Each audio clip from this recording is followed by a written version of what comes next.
Praise the Lord everyone, God bless you all. परमेश्वर आपको बहुत सारी शांति से ऐसे परिपूर्ण कर चुके हैं। यहोवा शालोम आपको सच्ची शांति दे चुका है।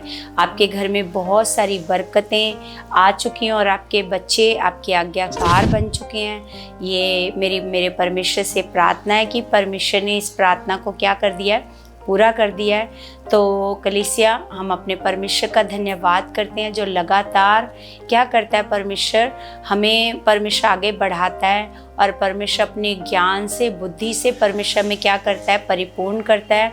और परमेश्वर के साथ जितना हम अपने रिश्ते को स्ट्रॉन्ग करते हैं, उतना परमेश्वर की बड़ी बड़ी सामर्थ्य को अपने जीवन में ऐसे फील करते हैं कि हाँ, परमेश्वर हमारे जीवन में बड़े कामों को कर रहा है। क्योंकि सब कुछ हमारे रिश्ते पर डिपेंड होता है कि हमारे परमेश्वर के साथ कितना रिश्ता अच्छा है, कितना हम अपने परमेश्वर के आज्ञाकार हैं, कितना हम उसके मन के अनुसार चलते हैं, कितना आप जितना परमेश्वर को ऐसे शोकित करोगे, उतना आप ऐसे नुकसान में जाओगे, आप नीचे जाओगे। जैसे हमने पिछली वीडियो में ऐसे शाऊल के बारे में उसके बारे में सुना कि कैसे जब उसने परमेश्वर के मन को शोकित करना शुरू किया, परमेश्वर के मन के अनुसार नहीं चलता था, तो परमेश्वर ने भी क्या कर दिया, उसको पीछे कर दिया। तो कलीसिया, परमेश्वर पक्षपात करने वाला परमेश्वर नहीं है, क्योंकि उसी परमेश्वर ने शमूएल को कहा था शाऊल का अभिषेक करने के लिए। अगर सच में शाऊल परमेश्वर के साथ अच्छा रिश्ता बना करके चलता रहता लगातार, तो क्या होता, वो हमेशा के लिए राजा बना रहता। जैसे दाऊद ऐसे हमेशा के लिए बूढ़ा होने तक भी ऐसे वो राजा ऐसे रहा। तो हम देखते हैं कि जितना हम अपने परमेश्वर के साथ अपने रिश्ते को स्ट्रॉन्ग करते हैं, अच्छा करते हैं, मजबूत करते हैं, अपने परमेश्वर के मन के अनुसार चलते हैं, परमेश्वर की आज्ञाओं को अपने जीवन में पहला स्थान देते हैं, तो सच में परमेश्वर भी हमें क्या करता है, ऊंचाई पर लेकर जाता है।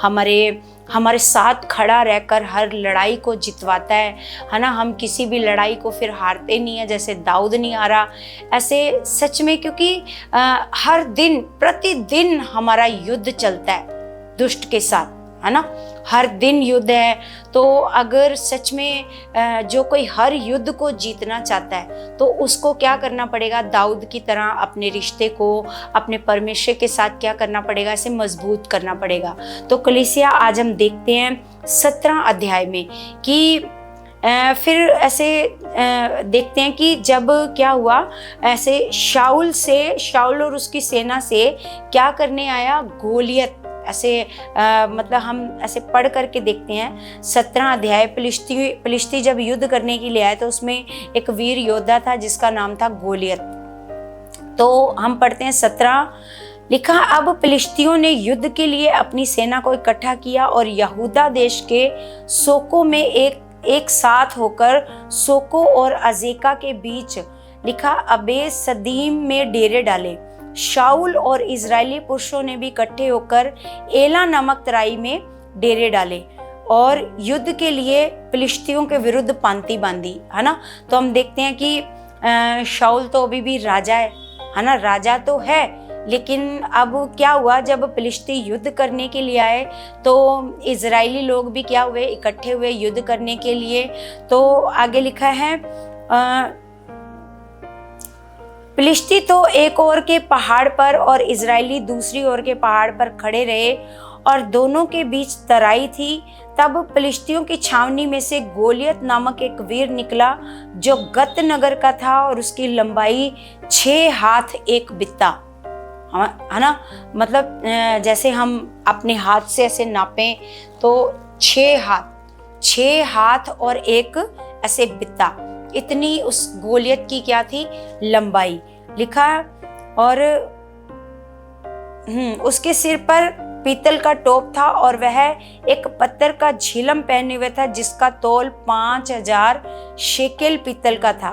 उसकी टांगों पर पीतल के कवच थे और उसके कंधों के बीच बरछी ऐसे बंधी थी और उसके भाले की छड़ जुलाहे की डोंगी के समान थी और उस भाले का फल 600 शेकेल लोहे का था और बड़ी ढाल लिए हुए एक जन उसके आगे आगे चलता था।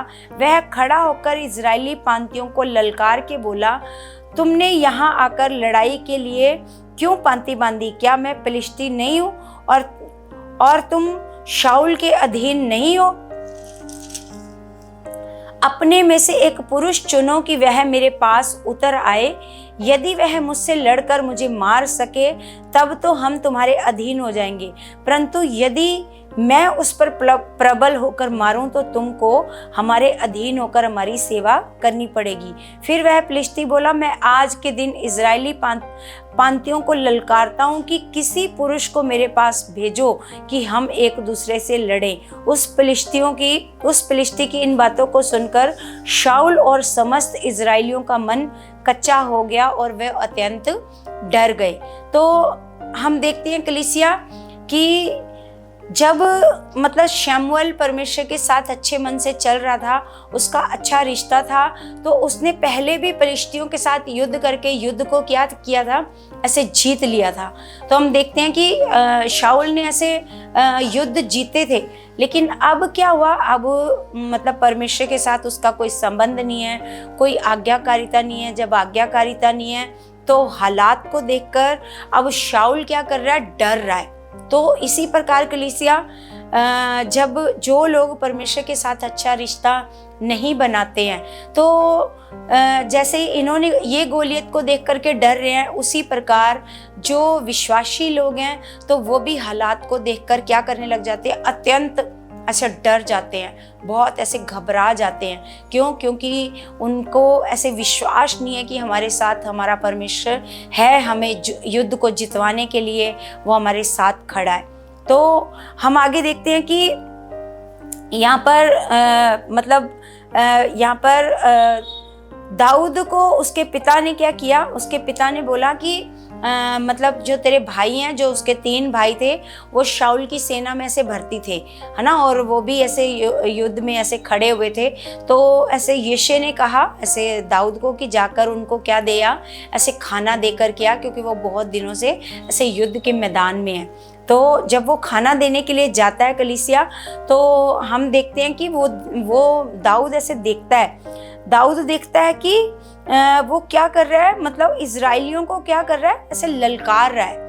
इजराइलियों को क्या कर रहा है, वो ललकार रहा है और यहोवा के नाम से ऐसे ललकार रहा है। तो ये बात ऐसे दाऊद से ऐसे बर्दाश्त नहीं होती कि ये यहोवा के नाम से क्या कर रहा है, ऐसे ललकार रहा है। तो दाऊद कहता है, देखो जबकि हम देखते हैं कि जब दाऊद अपने भाइयों को खाना देने जाता है तो उसके भाई उसको ऐसे तुच्छ समझते हैं, ऐसे सोचते हैं कि तू यहाँ पर क्या करने आया, चल यहाँ से भाग जा, ऐसे करके उसको बोलते हैं, क्योंकि वो दाऊद को ऐसे समझते हैं कि दाऊद कुछ भी नहीं है ऐसे, है ना। तो सच में हम देखते हैं कि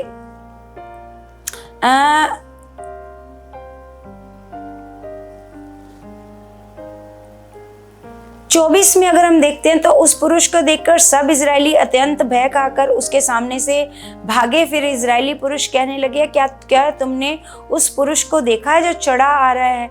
निश्चय वह इजरायलियों को ललकारने को चढ़ा आता है।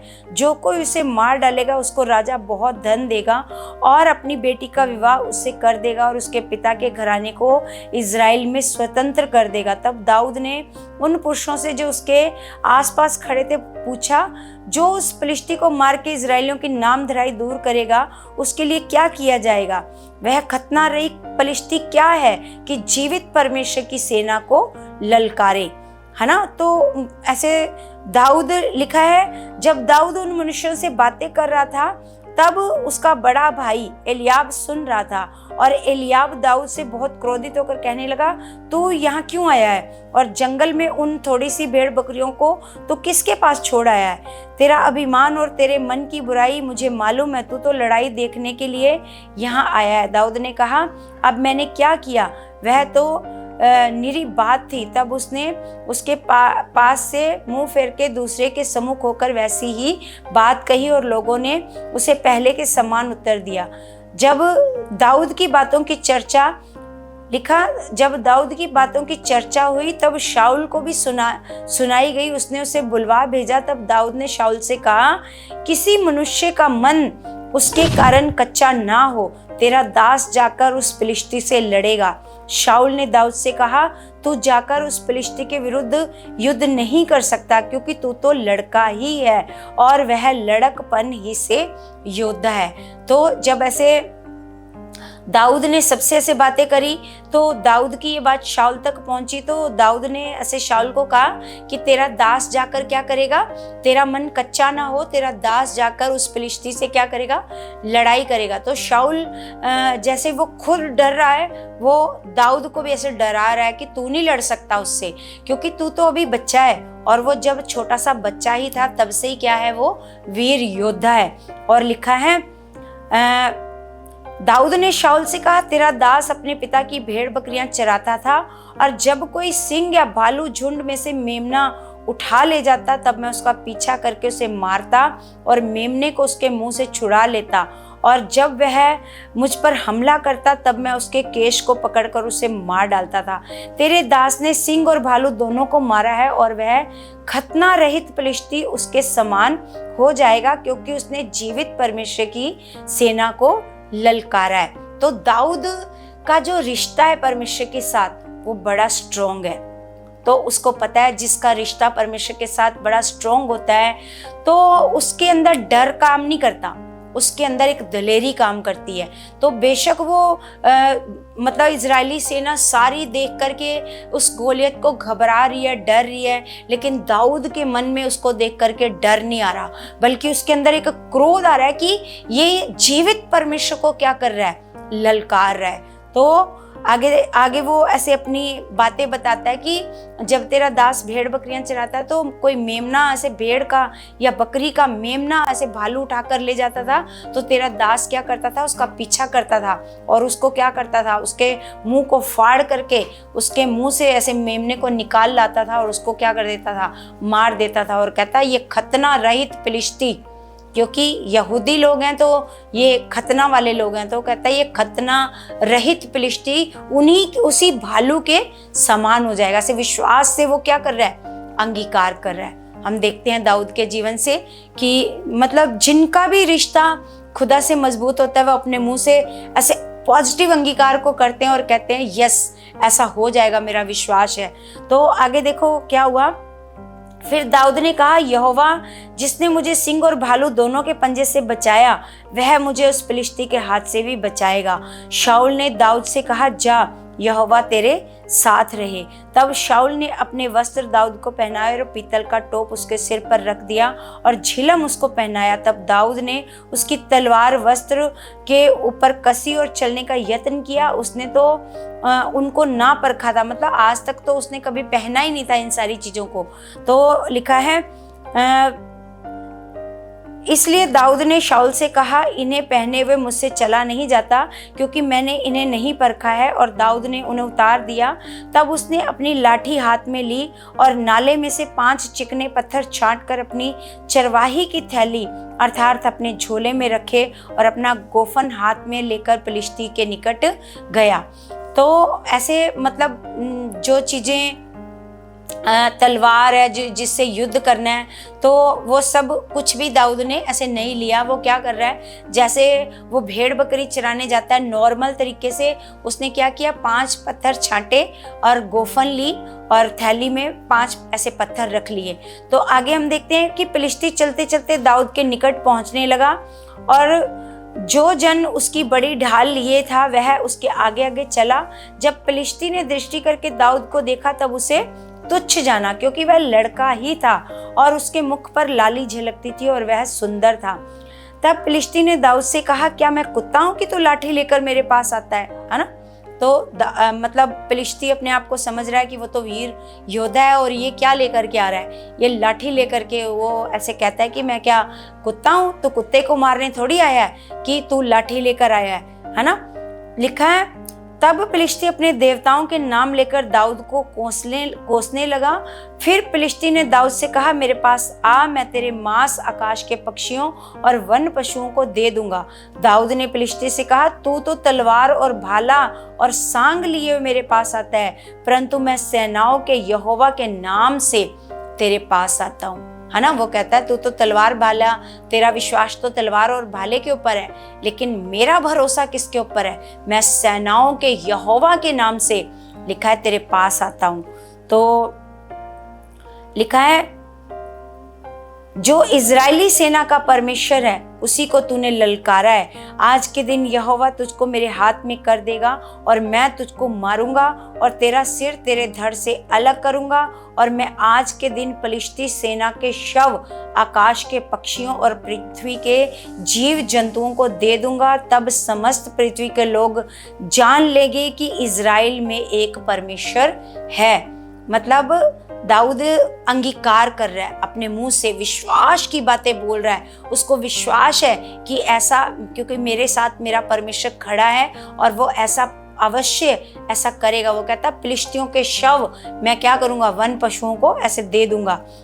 लिखा है और ये समस्त मंडली जान लेगी कि यहोवा तलवार या भाले के द्वारा जयवंत नहीं करता, इसलिए कि संग्राम तो यहोवा का है और वही तुम्हें हमारे हाथ में कर देगा। क्योंकि दाऊद एक छोटा बच्चा है और दाऊद को अपने आप पर घमंड नहीं है, अपने आप पर घमंड नहीं कर रहा। वो किस पर घमंड कर रहा है?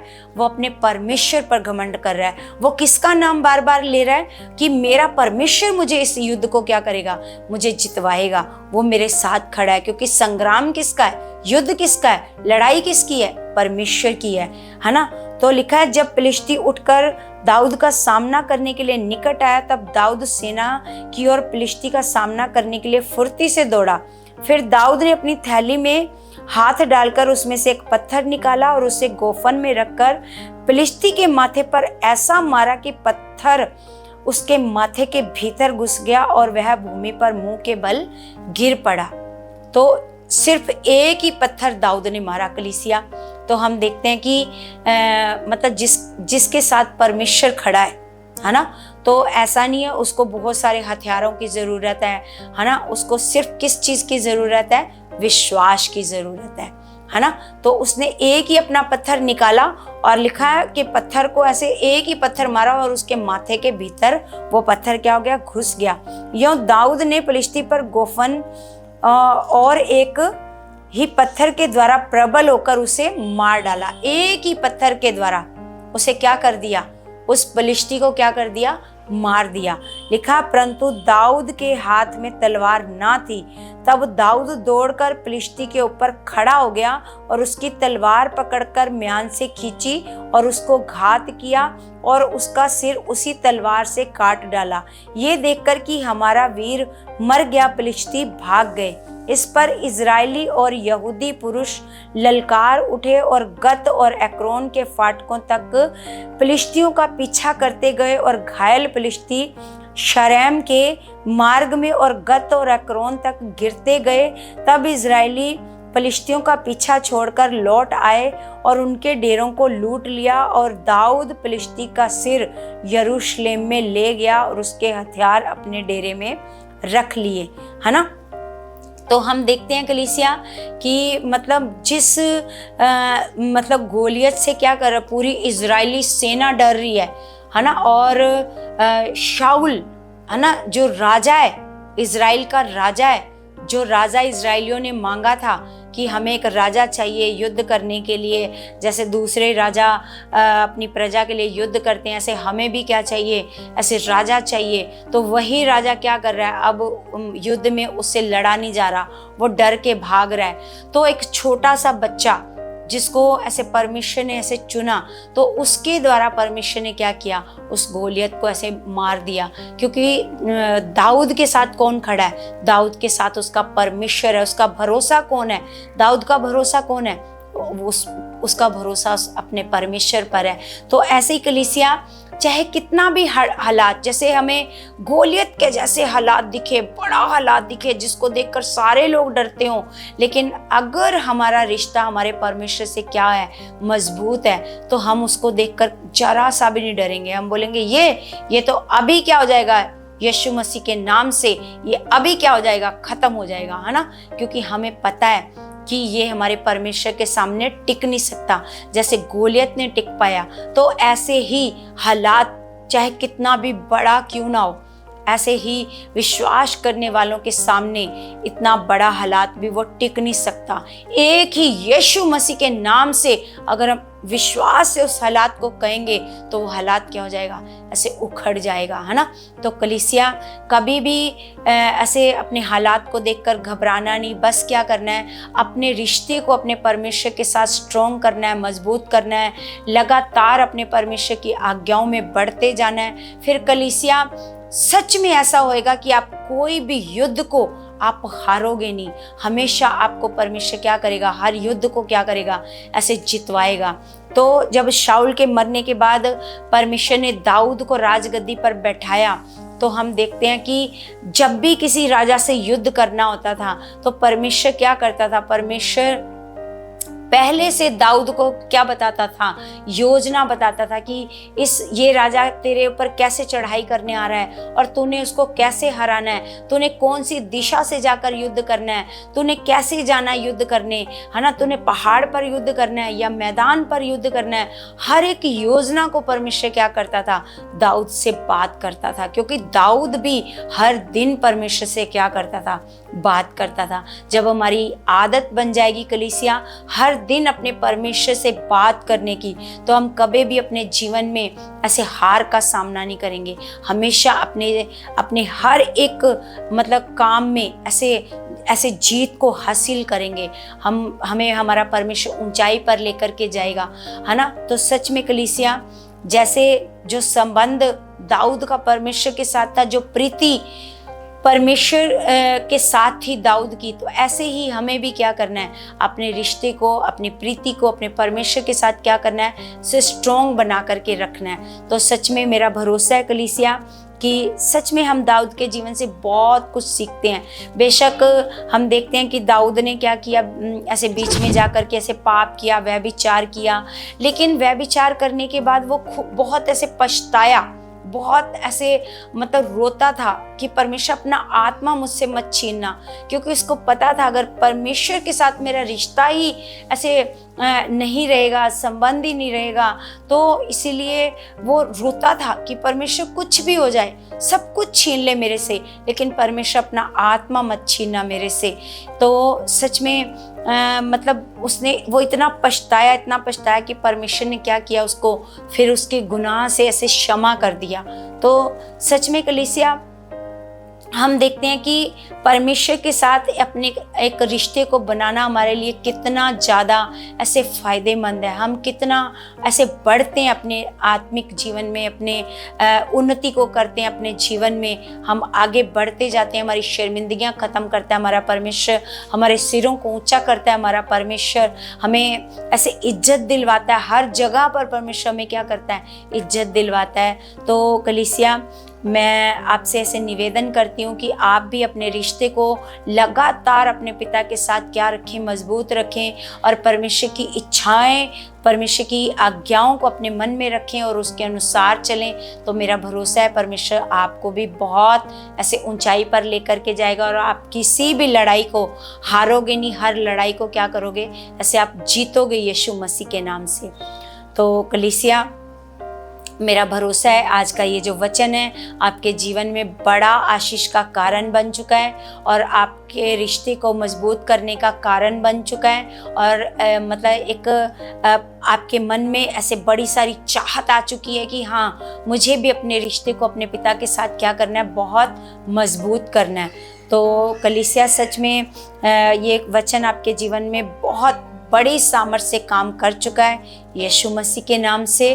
तो सच में जैसे मैं हर वीडियो में रिक्वेस्ट करती हूँ कलीसिया की, आपने क्या करना है, आपने हमारे चैनल को ऐसे सब्सक्राइब करना है, लाइक करना है और आगे से शेयर करना है, और ताकि ये चैनल और भी आगे जाए और खुदा की रूहें बचाई जाएं, खुदा के लोगों तक ये ज्ञान पहुँचे, है ना। तो बहुत सारे लोग बचाए जाएं, इन वचनों को सुने और अपने मनों को परमेश्वर की ओर फिराएं यीशु के नाम से।